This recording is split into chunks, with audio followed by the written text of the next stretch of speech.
Bismillahirrahmanirrahim. Assalamualaikum warahmatullahi wabarakatuh. Selamat pagi, salam sejahtera bagi kita semua. Bapak Ibu, tim penilaian sertifikasi dosen gelombang 1 tahun 2026. Perkenalkan, saya Supriyaman, MSI, dosen pada jurusan Ilmu Ekonomi dan Studi Pembangunan, Fakultas Ekonomi dan Bisnis Universitas Tanjung Pura. Pada kesempatan ini, izinkan saya menyampaikan video pembelajaran mata kuliah sebagai bagian dari pernyataan diri dosen dalam unjuk kerja Tridharma Perguruan Tinggi dalam rangka mengikuti sertifikasi dosen gelombang 1 tahun 2026. Mata kuliah ini yang akan saya jelaskan adalah Perekonomian Kalimantan Barat dan Perbatasan dengan bobot 3 SKS, merupakan mata kuliah pilihan pada program studi S1 Ekonomi Islam semester 7.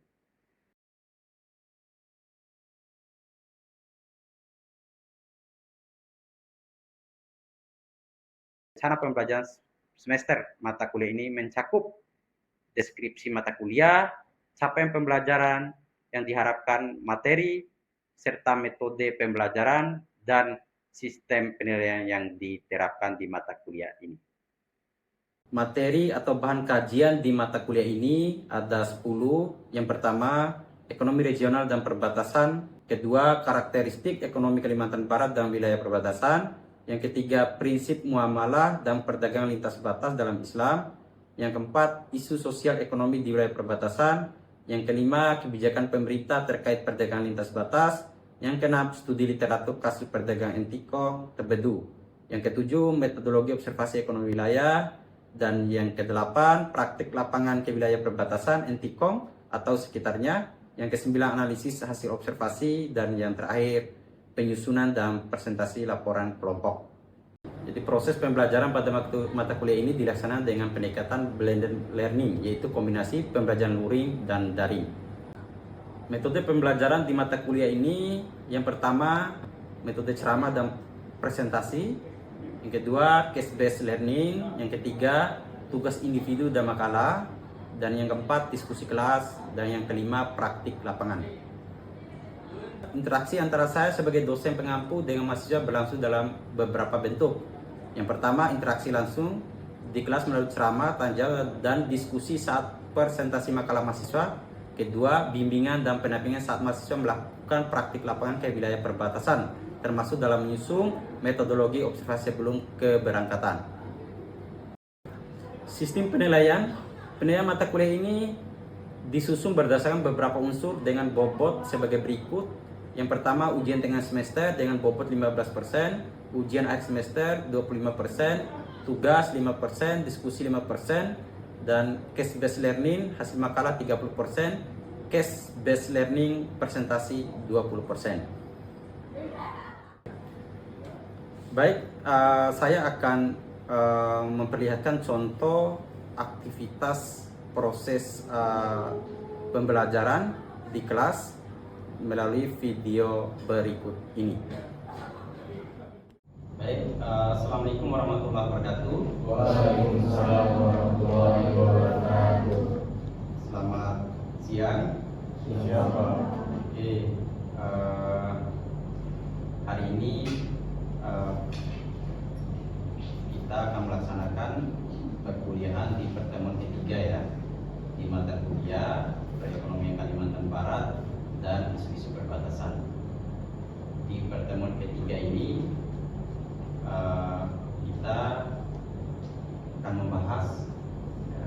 membahas karakteristik ekonomi di wilayah perbatasan. Dan untuk memulai perkuliahan kita di siang hari ini, teman-teman, satu orang saya minta ya untuk memimpin doa. Ada satu orang yang bisa memimpin doa? Arjun ya? Oke, silakan Arjun.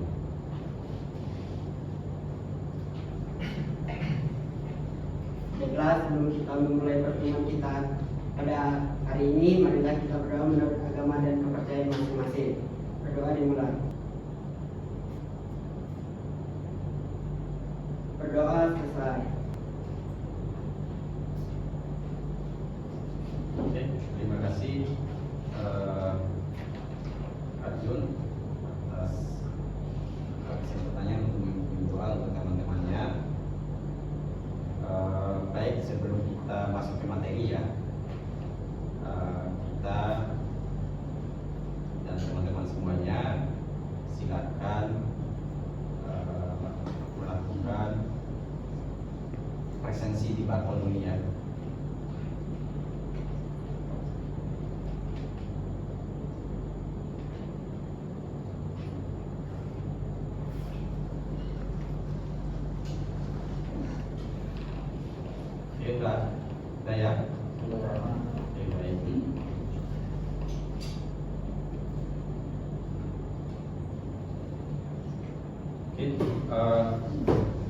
Saya bisa berdiri ya.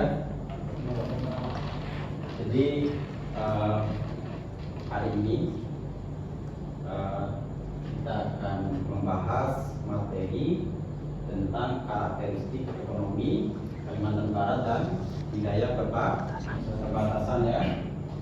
Jadi di pertemuan pertama saya sudah menyampaikan dan kita sudah membuat kontrak belajar ya. Jadi saya berharap teman-teman semuanya mengikuti aturan dan kontrak belajar yang sudah kita sepakati secara bersama. Oke. Jadi di pertemuan ketiga ini kita akan coba mendiskusikan ya. Saya akan coba memberikan pengantar singkat materi tentang karakteristik Kalimantan Barat dan wilayah perbatasan. Jadi di mata kuliah perekonomian Kalimantan Barat ini dan wilayah perbatasan, tentu ini adalah mata kuliah yang sangat spesifik membahas tentang aktivitas ya, aktivitas ekonomi sosial yang ada di wilayah Kalimantan Barat, lebih khususnya di wilayah perbatasan yang ada di Provinsi Kalimantan Barat. Oke. Jadi bisa teman-teman lihat di slide yang kedua ini ada 6 peta pembelajaran kita di materi ini. Yang pertama, kita akan mempelajari tentang profil Kalimantan Barat. Yang kedua, struktur PTLB Kalimantan Barat. Yang ketiga, karakteristik umum ekonomi. Ya. Yang keempat, wilayah perbatasan Kalimantan Barat. Dan yang kelima, sektor unggulan perbatasan. Dan yang keenam, contoh visual kegiatan ekonomi di wilayah Kalimantan Barat, khususnya di wilayah perbatasan. Oke, yang pertama kita masuk ke poin atau bagian tentang profil Kalimantan Barat. Jadi tentu teman-teman semuanya orang Kalimantan Barat semua ya. Oke. Kalau bicara profil itu bicara tentang identitas suatu wilayah.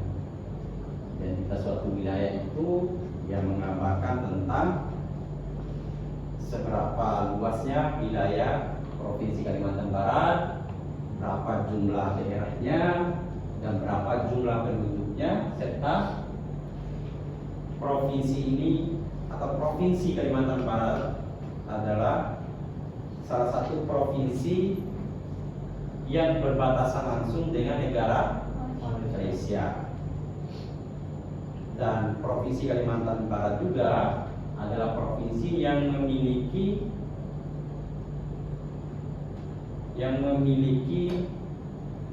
apa?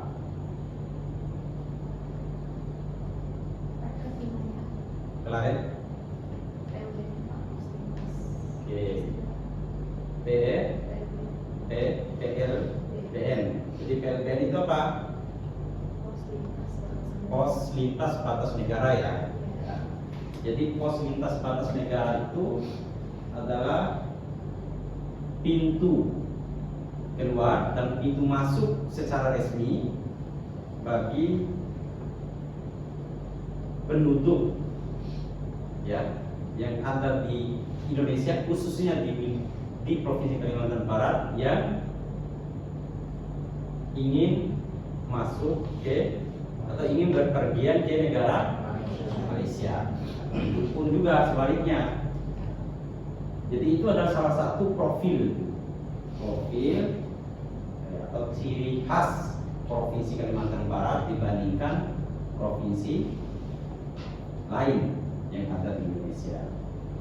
Di Kalimantan Barat ini adalah provinsi paling barat di Pulau Kalimantan, serta satu-satunya provinsi di Indonesia yang dilintasi oleh Katulistiwa dan berbatasan darat secara langsung dengan negara lain, yaitu negara Malaysia. Kemudian Provinsi Kalimantan Barat ini memiliki kedudukan yang strategis ya. Memiliki kedudukan yang strategis. Yang pertama, menjadi berada tempat NKRI di sisi barat Pulau Kalimantan. Itu berbatasan langsung dengan negara bagian Sarawak, Malaysia. Kemudian yang kedua, simpul distribusi logistik ya. Kalimantan Barat melalui pelabuhan Pontianak dan jaringan Sungai Kapuas. Kemudian yang ketiga, basis produksi komoditas unggulan nasional seperti kelapa sawit, karet, dan hasil tambang bauksit. Jadi Provinsi Kalimantan Barat ini adalah provinsi yang memiliki kedudukan yang sangat strategis, seperti yang saya sampaikan tadi. Di 3 poin ini adalah menjadi salah satu nilai yang menempatkan provinsi ini menjadi provinsi yang memiliki kedudukan yang strategis. Kemudian selanjutnya struktur ekonominya. Tadi profil, sekarang struktur ekonominya. Jadi di struktur ekonomi Provinsi Kalimantan Barat ini bisa dilihat ya, komposisi ya sektoral PDB atas dasar harga konstan tahun 2024 dalam 1% ya terhadap total PDB. Jadi ada berapa jumlah sektor di PDB itu? Ada 17. Jadi dari 17 sektor itu saya meringkas atau mengambil sektor-sektor yang memiliki kontribusi paling tinggi terhadap PDB Provinsi Kalimantan Barat. Yang paling tinggi sektor mana? Pertanian, kehutanan, dan perikanan. Jadi persentasenya 22,2%. Ini paling tinggi ya kontribusinya. Yang kedua apa? Sektor mana? Yang kedua industri pengolahan. Jadi industri pengolahan ini kontribusinya terhadap PDB Kalimantan Barat berapa? 15,4%. Yang ketiga, perdagangan besar dan eceran ya. Berapa? 15,3%. Kemudian selanjutnya sektor konstruksi 10,3%. Informasi dan komunikasi 6,4. Kemudian selanjutnya administrasi dan pemerintahan 4,7, pertambangan dan penggalian 4,4%, dan 10 sektor lainnya itu sebesar 21,3%. Jadi struktur ekonomi Provinsi Kalimantan Barat itu bisa kita identifikasi ya, bahwa di dalam PDB atas dasar harga konstan ya di tahun 2024 ini yang paling besar menyumbang kontribusi terhadap pertumbuhan ekonomi adalah sektor pertanian, kehutanan, dan perikanan. Jadi sektor pertanian ini adalah sektor yang tetap dominan ya di Provinsi Kalimantan Barat. Ya, dia menyumbang sangat besar sekali. Artinya ini mencerminkan basis ekonomi agraris Kalimantan Barat. Jadi Kalimantan Barat ini ya sektor unggulannya itu adalah sektor pertanian. Kemudian industri dan perdagangan itu menyusul di urutan kedua, yang dimana seperti yang kita sama-sama melihat di diagram ini itu 15,4 atau dan perdagangan 15,3. Artinya menunjukkan mulai tumbuhnya hilirisasi dan aktivitas distribusi barang. Kemudian konstruksi ini cukup signifikan ya, itu di angka 10,3%. Jadi sejalan dengan pembangunan infrastruktur termasuk di kawasan perbatasan. Oke, jadi paham ya untuk struktur ekonomi di Kalimantan Barat. Kemudian selanjutnya karakteristik umum ekonomi Kalimantan Barat. Karakteristik umum ekonomi Kalimantan Barat itu yang pertama berbasis sumber daya alam. Jadi perekonomian di Kalimantan Barat itu masih bertumbuh pada sektor primer seperti perkebunan sawit dan karet ya, serta kehutanan, pertambangan bauksit. Kemudian yang kedua, sungai sebagai jalur distribusi. Jadi Provinsi Kalimantan Barat itu sungai apa yang dijadikan sebagai jalur distribusi di Kalimantan Barat? Sungai Kapuas, serta anak-anak sungai lainnya. Ini menjadi jalur transportasi dan distribusi barang utama ke wilayah pedalaman atau wilayah hulu. Kemudian dominasi UMKM sebagai besar, unit usaha berskala mikro dan kecil, terutama di sektor perdagangan, pengolahan pertanian. Kemudian selanjutnya konektivitas antar wilayah terbatas. Infrastruktur jalan darat antar kabupaten khususnya menuju wilayah pedalaman dan perbatasan masih menjadi tantangan. Kemudian selanjutnya orientasi ekspor komoditas seperti CPO ya. Karet dan produk turunannya menjadi andalan ekspor sebagian melalui pelabuhan di luar Kalimantan Barat. Jadi sebagian CPO karet dan produk turunannya ini masih diekspor ya melalui pelabuhan di luar Kalimantan Barat. Ya. Pemerintah rugi nggak Kalimantan Barat ini ketika hasil sumber daya alamnya itu diekspor dari luar pelabuhan Kalimantan Barat?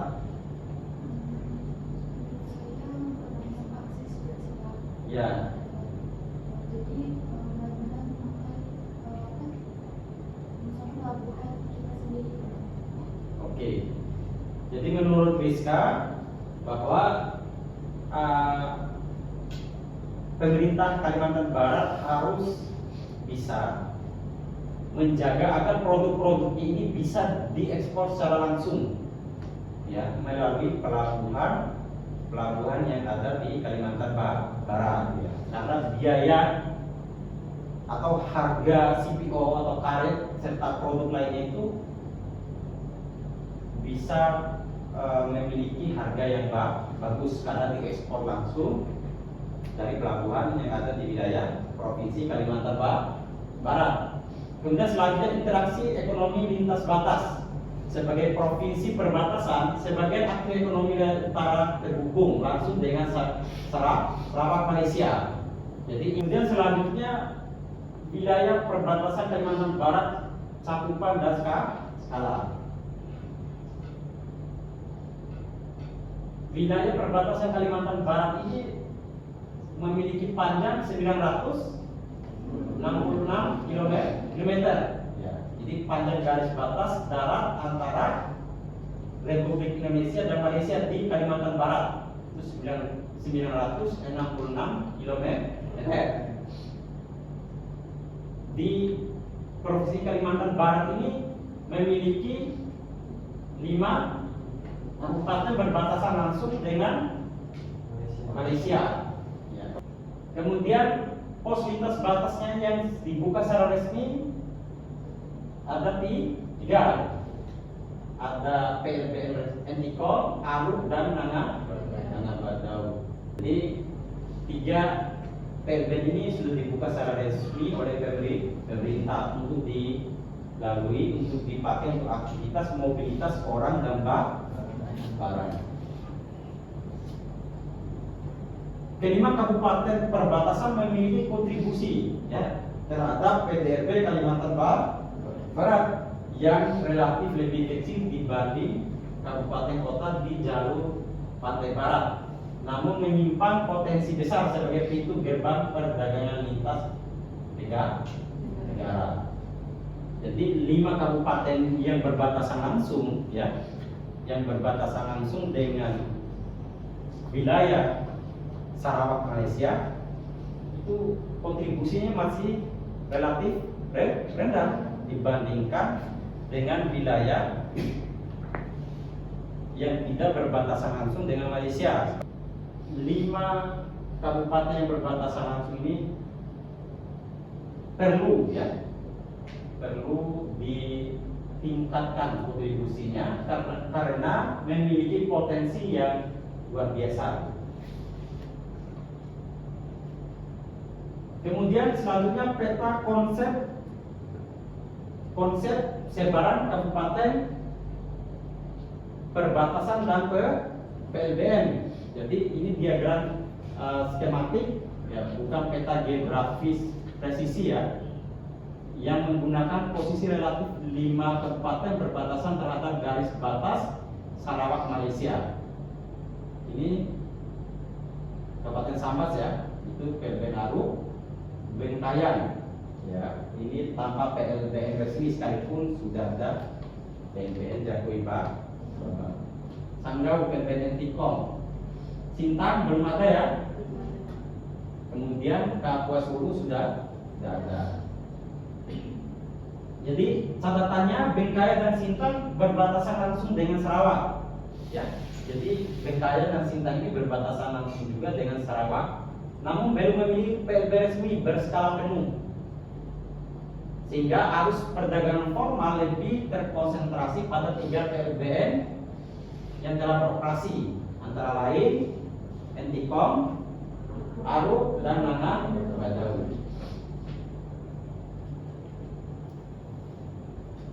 Oke, selanjutnya karakteristik ekonomi wilayah perbatasan. Wilayah perbatasan memiliki dinamika khas, rawan kesenjangan, periferalitas, namun sekaligus berpotensi besar karena berada di titik temu 2 sistem ekonomi negara. Apa tantangannya? Jadi bisa teman-teman lihat. Yang pertama aksesibilitas rendah, seperti jalan, listrik, sinyal, telekomunikasi tertinggal dari kawasan pesisir. Yang kedua, kedatangan pada barang dan jasa dari Sarawak akibat jarak lebih dekat ke pusat pembelian di Iya. Malaysia. jadi daerah-daerah yang ada di perbatasan itu masih memiliki ketergantungan ya pada barang dan jasa dari Sarawak Malaysia ya, karena disebabkan oleh jarak lebih dekat ke pusat perbelanjaan Malaysia. Kemudian yang ketiga, kesenjangan layanan dasar, pendidikan, kesehatan, dan lapangan kerja formal. Ini masih menjadi tantangan wilayah-wilayah yang ada di perbatasan. Kemudian selanjutnya, rawan penyelundupan dan perdagangan informal lintas batas akibat pengawasan yang belum merata. Di wilayah perbatasan juga selain ada potensi ya. Yang pertama, pintu gerbang perdagangan lintas batas lintas negara, PLBN Entikong, Aruk, dan Nanabadau. Sentra perkebunan sawit dan karet berskala besar, sebagai andalan ekonomi kabupaten yang ada di perbatasan. Potensi ekowisata kawasan hutan dan konservasi terutama di sekitar Kapuas Hulu. Ya. Jadi saya ingin bertanya Pak, dengan banyaknya kekayaan alam di Kalimantan Barat ini kan Pak kan, terus ada beberapa juga sektor unggulan ini, tapi kenapa masih pertumbuhan ekonomi di Kalimantan Barat itu belum mampu mengurangi kesenjangan pembangunan antar wilayah, khususnya di wilayah perkotaan dan perbatasan? Bagus sekali pertanyaannya, dari Aprus ya. Jadi berkaitan dengan banyaknya potensi ya di Kalimantan Barat ini, tapi masih menyisakan masalah kesenjangan. Memang masalah kesenjangan ini masih menjadi masalah utama. Banyak penelitian, riset yang dilakukan oleh para peneliti, dosen, akademisi, dan mahasiswa di Kalimantan Barat ini ada kesenjangan. Contohnya masalah aksesibilitas ya, akses transportasi dan sebagainya itu. Memang di banyak daerah di Kalimantan Barat ini wilayah aksesibilitasnya itu masih belum terkoneksi dengan baik, khususnya di wilayah-wilayah yang ada di wilayah-wilayah 5 kabupaten yang ada di perbatasan secara langsung dengan Malaysia. Jadi pemerintah membuka pos lintas batas itu dengan tujuan selain untuk keamanan, juga untuk mengembangkan supaya akses wilayah-wilayah yang ada di perbatasan itu bisa melaksanakan aktivitas, memanfaatkan potensi. Contohnya misalnya sebelum dibuka PLBN itu ya masyarakat tidak resmi ketika ingin berpergian ke Malaysia ya, mereka mau lalu jalur yang tidak resmi itu sangat riskan sekali. Begitu juga ada masyarakat yang di Kabupaten Sanggau itu mereka menjual buah durian ke Malaysia itu dengan harga yang lumayan lah. Satu biji durian itu bisa di harga 100 lebih atau 200 gitu. Ya. Ketika dijual di wilayah Kalimantan Barat ya paling laku paling tinggi 50.000 gitu. Artinya itu hal-hal yang positif ketika ada akses langsung. Saya kira itu waktu sudah menunjukkan akhir ya dari aktivitas perkuliahan kita pada siang hari ini. Saya kira cukup ya pertemuan kita pada siang hari ini. Terima kasih teman-teman semuanya atas antusias feedbacknya, dan selanjutnya kita akan terus mengasah analisis kita, kemampuan kita untuk memahami bagaimana karakteristik perekonomian yang ada di Provinsi Kalimantan Barat, khususnya di wilayah perbatasan. Baik, saya kira itu pertemuan kita pada siang hari ini. Terima kasih. Saya tutup. Billahi taufiq wal hidayah. Assalamualaikum warahmatullahi wabarakatuh. Selamat siang. Salam sejahtera untuk kita semua. Waalaikumsalam.